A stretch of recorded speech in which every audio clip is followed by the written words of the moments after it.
तो चलिए नेटवर्किंग की इस दुनिया में थोड़ी गहराई तक उतरते हैं।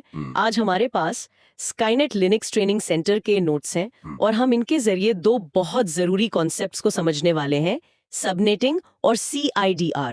कभी सोचा है कि इंटरनेट पर इतने सारे डिवाइस मतलब बिना किसी गड़बड़ी के कैसे जुड़े रहते हैं? इसका राज कहीं ना कहीं इन्हीं तकनीकों में छिपा है।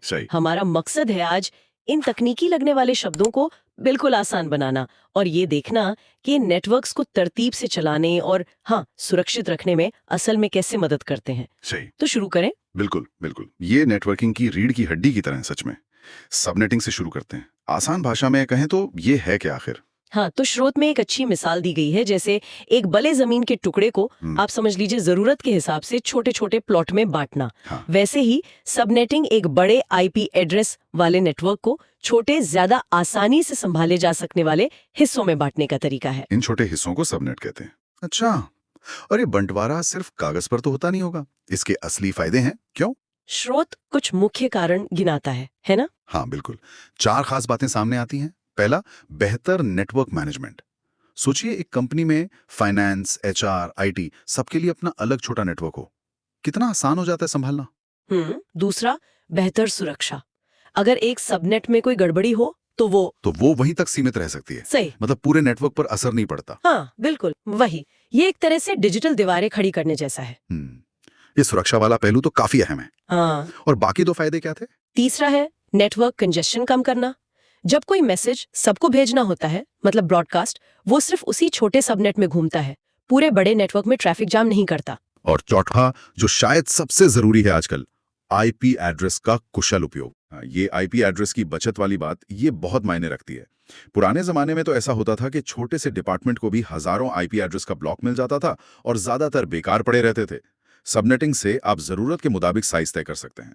ये कीमती एड्रेस बर्बाद नहीं होते। बिल्कुल। तो ये तो हुई सबनेटिंग की बात, बड़े नेटवर्क को तोड़ने का तरीका। अब आते हैं CIDR पर। ये क्या चीज है? CIDR, इसका मतलब है क्लासलेस इंटरडोमेन राउटिंग। ये सबनेटिंग से ही जुड़ा है, पर ये उसे लिखने और इस्तेमाल करने का एक ज्यादा लचीला, आप कह सकते हैं आधुनिक तरीका है। पहले क्या होता था, IP एड्रेस के साथ एक लंबा सा नंबर लिखना पड़ता था, सबनेट मास्क, जैसे 255.255.255.0।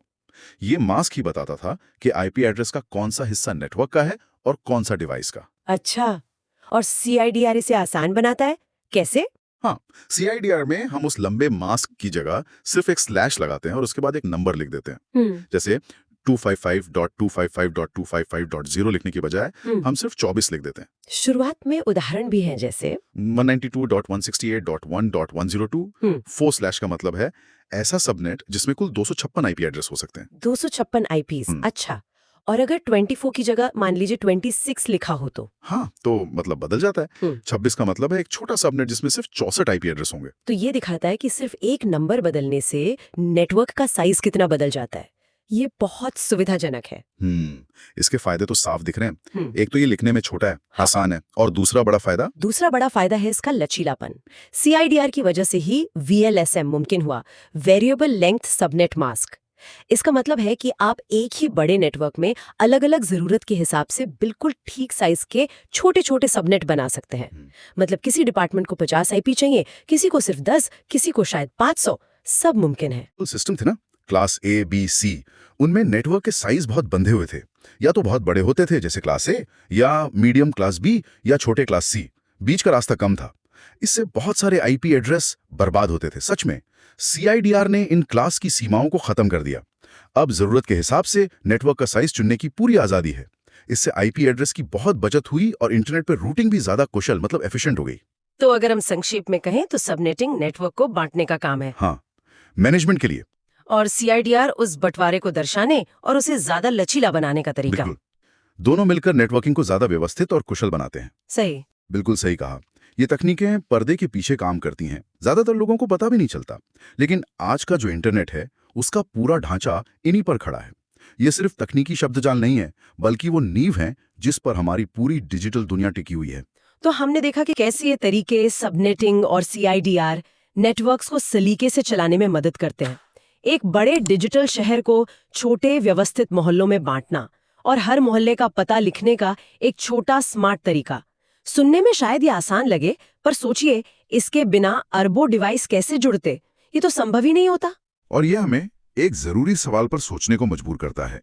जैसे जैसे इंटरनेट ऑफ थिंग्स मतलब IoT बढ़ रहा है और अब खरबों डिवाइस ऑनलाइन आ रहे हैं, तो क्या IP एड्रेस को मैनेज करने के ये मौजूदा तरीके सबनेटिंग और CIDR भविष्य की इस विशाल जरूरत के लिए काफी होंगे, या हमें किसी नए शायद और भी ज्यादा कुशल तरीके की जरूरत पड़ेगी आगे चलकर? इस पर विचार जरूर कीजिएगा।